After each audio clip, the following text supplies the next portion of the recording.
What's up, everybody, and welcome to my Friday Night Smackdown review. A little bit late on this show tonight, but I got a few things here I want to say. Obviously, this show was hyped up somewhat tonight because tonight the Universal title will be on the line between Roman Reigns and Finn Balor in the main event. So let's see how that was going to go.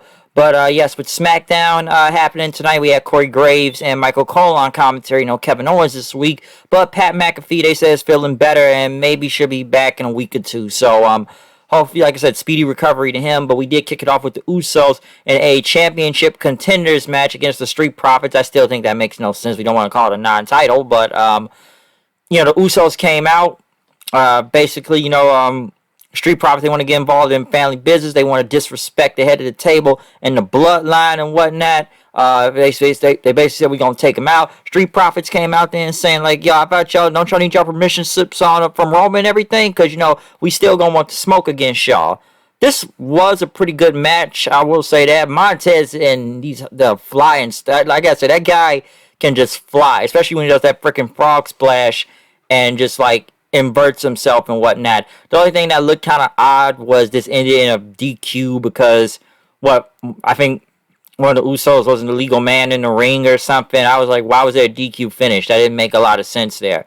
And then right after the Usos attacked Dawkins, Ford did a dive from out of the ring and whatnot. That looked pretty good. Basically, the Street Profits ended up staying on the broadcast table. They ended up, hyping themselves up before going in the back. So, like I said, the match wasn't even bad. Just the finish of it was, what was the point of having a DQ finish right there? As Paul Heyman's just watching Roman and everything the whole time, Roman told Paul, go get the Usos and bring them back here.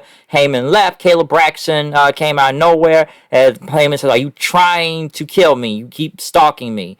But as Heyman, talk about just enjoy the night and everything. He's going to take care of stuff. Next thing you know, his phone starts ringing, and it's Brock Lesnar's theme song hanging on the phone. Not hanging, but ringing on the phone. Heyman had, hung up, but, when the call came a second time, he said he didn't have a lot of privacy, and he just said, yes, okay. He said he delivered a message, and I guess Brock hung up then, and, basically, Kayla told him that, you are right. I was just enjoying the moment and whatnot. And as Heyman tried to, walk away, he bumped to a janitor and whatnot. But next thing you know, it was Big E. So we got the Big E who laughs again. Basically, I still got the money in the bank. I can get Roman at any time. You'll never see it coming. You'll never see it coming. I'm coming. Yeah, I'm coming, though. But you ain't going to know when it's coming. So, as Roman still goes through challenges, you never know when Big E is going to show up. So, they are still teasing that for Big E. He's going to sit there and laugh at Heyman every time he sees him with that Money in the Bank briefcase. Next, Becky Lynch came out. Becky basically, she got a lot of cheers. Let's talk about that first. And, I didn't get a chance to say what I was going to say last week until all the locker room interrupted me. And, Bianca, let's get the business with her. It looked like it was some booze for a second. But Becky, said she's a great athlete. She looked forward to facing her at SummerSlam one night because she said, where's my You Deserve It chant? So, it's so funny. I know they're turning heel now, but it's funny when she has to make the crowd do You Deserve It chants and they end up just following along through. But, Becky said, hey, what happened at SummerSlam? People saying, I did this and whatnot. And, listen, I did what I had to do. Sasha wasn't here. They called me in. Bianca was not prepared, okay? Listen, I may haven't played the game in a while here, but I have not forgot how to win, okay? But Becky, talk about Bianca, call yourself the EST and whatnot. They only took a flick of her fist to take out your reign and everything. Bianca came out.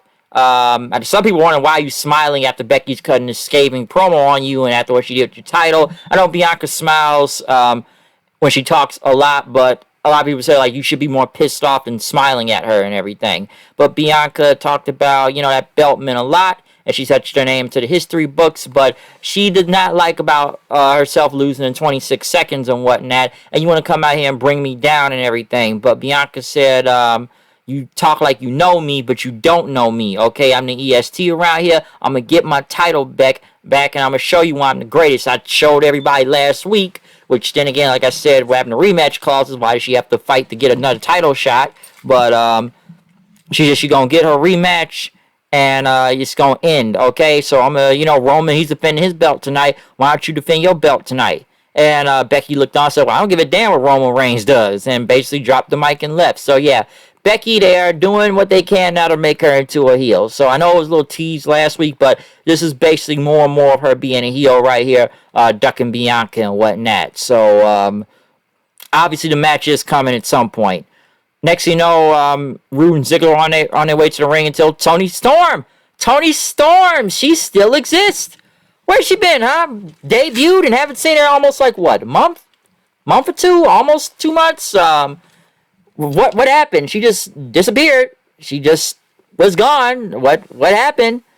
She just went away. So Toni Storm was back, and Ziggler said, I'll offer you a front row seat and whatnot. But she said she was cheering on Rick Boogs tonight, which Boogs ended up going against Ziggler, beating him in about, a minute 30, I believe. So he did a little pump handle again. So, sorry, I know I'm doing this review late. I'm a little tired. But, like I said, she ended up, but yeah, Boogs ended up winning. I know that. Bianca was in the back, not Bianca, Becky was in the back. As Adam Pearce and Sonya Deville show up and say, you need to defend your title against Bianca when ready. And she said she'll do it when I am ready. But Adam Pearce says, yes, you will defend your title next week. Okay, with a match supposed to take place at Extreme Rules and what? No, it's going to take place at Extreme Rules. She will face the title, but next week contract signing will be on Smackdown next week when they return to Madison Square Garden. We're going to get to that in a second because they're really stacking up that show. Next, Seth Rollins went against Cesaro. Seth was in the back, talking it's a new beginning now, and that Edge is becoming inspiration. And he's watched all of Edge's matches, so he's going to use what he's going to learn against Cesaro, which he did use some of Edge's moves, from the Edge-O-Matic and whatnot to the Executioner, also with the DDT. So he did a lot of his moves. Of course, Cesaro did get the swing and the sharpshooter, but, Rollins got out of it again. They went to the outside of the ring. Cesaro hit an uppercut. He charged at him again, but Seth ended up hitting him with a chair, then throwing it at him for a DQ. Rollins started hitting him with the chair, then throw him into the ring post.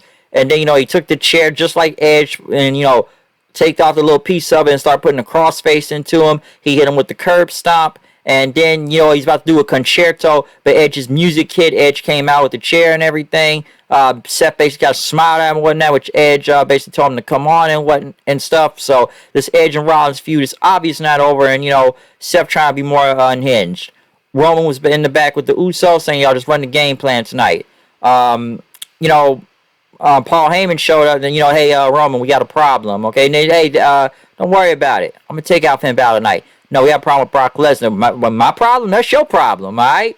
But Heyman says, he will be here next week on Smackdown in Madison Square Garden. Roman looked on. Reigns basically, so he's watching the show at home then, right? Hey, Fox must be big in Saskatchewan. But Reigns says, how you know Lesnar in Saskatchewan? Or, he could be in Minnesota. How you know he in Minnesota? How you know he ain't in the building tonight? So Heyman just kind of looked disheveled and started to squirm, then backing off after that. So yeah, where is Brock right now? Could he be there tonight? You don't know when he's going to show up, I guess. Edge wasn't in the back of the interview talking about obviously this thing is now over with Seth since SummerSlam. So next week it'll be Edge versus Rollins 2 in Madison Square Garden. So watch out for that. Kevin Owens was set up for the Kevin Owens show until Corbin came out. Happy Corbin, a lot of money, just a lot of money for him right now. And, I need the $100 back. I can leave it in the car. But then he brought out a special guest, Logan Paul, who they brought back again, apparently. Why? I don't know. But Paul says he's happy to see everybody. And I guess he was on Corbin's side, so at least he's kind of being more of a heel now. And he talked about his brother beating Tyrone Woodley. I'm not going to go into that bullshit fight from the other night. But, Owens talked about him then. And said, I don't need Logan Paul's money and whatnot. Owens and Logan Paul end up pushing each other. And then Corbin ended up hitting him then and hitting a choke slam on Owens. And, Logan Paul's doing that thing from the internet when that, what's that dude from? It's the little video where he goes, you're not that guy, pal. You're not that guy. So Logan Paul, it's best they make him into a heel because obviously they made him into a face on Raw. And everybody hates this guy for many reasons and whatnot. So it's best to make him a heel. That works for him, okay? he could be a very good heel out there because he's got heat, a lot of heat, and I'm sure there's a lot of people that do not like him for different reasons. I'm not much of a fan myself, so this will actually work with him being a heel, okay? So that's not a bad idea. Got a phone call. Yeah, other than that phone call, like I said, where was I? Yeah, Logan Paul and them, yeah, best to keep him a heel. We'll see where this whole thing goes with, big money Corbin right there, or Happy Corbin and whatnot. But like I said, this is obviously the best way to utilize him, and he'll get more views. But then again, I don't think that, I'm not sure if it's just heat or this guy just has X-Pac heat or go away heat. Mostly, I feel like more go away heat when you think about it. But yeah, people just don't like this asshole. So, boom. It's working, though. It's working. Dominic went against Sami Zayn again. Of course, he's having problems with Ray.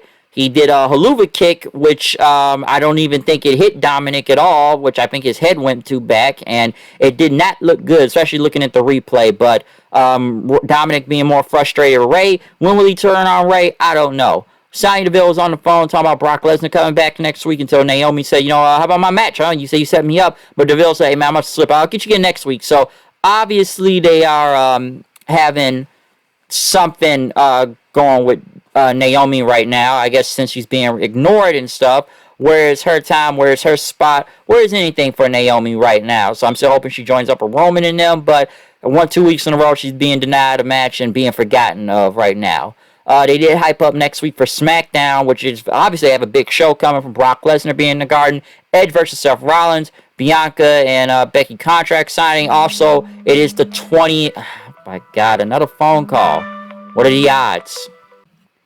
Yeah, but as I said, I know it's not the day of, but like the 20th anniversary of the 9/11 tragedy. So yeah, it's been 20 years since I guess it kind of lands by. I think like a day before it, though, so I saw that when they showed the promo, so they obviously are doing a lot of big things for SmackDown next week.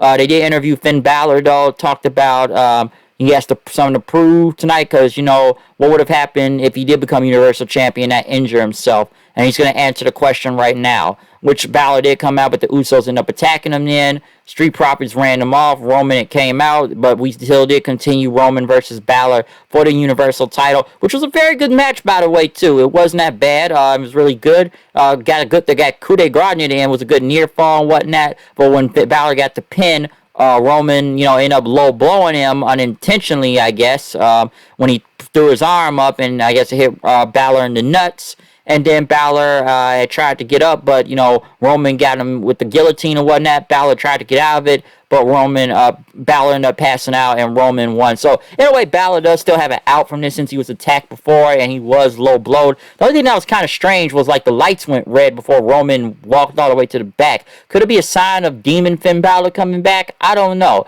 Could we get the Demon again? Is that the new Balor? Is that the way we're going to get Balor to get to the titles, bringing back the Demon? We haven't seen it in a very long time, so that could be the case. That's what it looked like to me, so I'm not really sure, but I'm still going with the Demon. But as Roman looked around, he went to the back with Paul. That basically ended the show right there. SmackDown, no, basically mostly did a lot of build for Madison Square Garden next week, especially for them returning back there, so they're doing as much as they can, bringing Brock on there, and Edge and Rollins too, and, as much as they can for SmackDown. So they have a lot of big things coming for next week, so mostly a lot of build up to it, alright? But yeah, SmackDown wasn't that bad, though, I should say. I thought the main event was really good between Balor and Roman.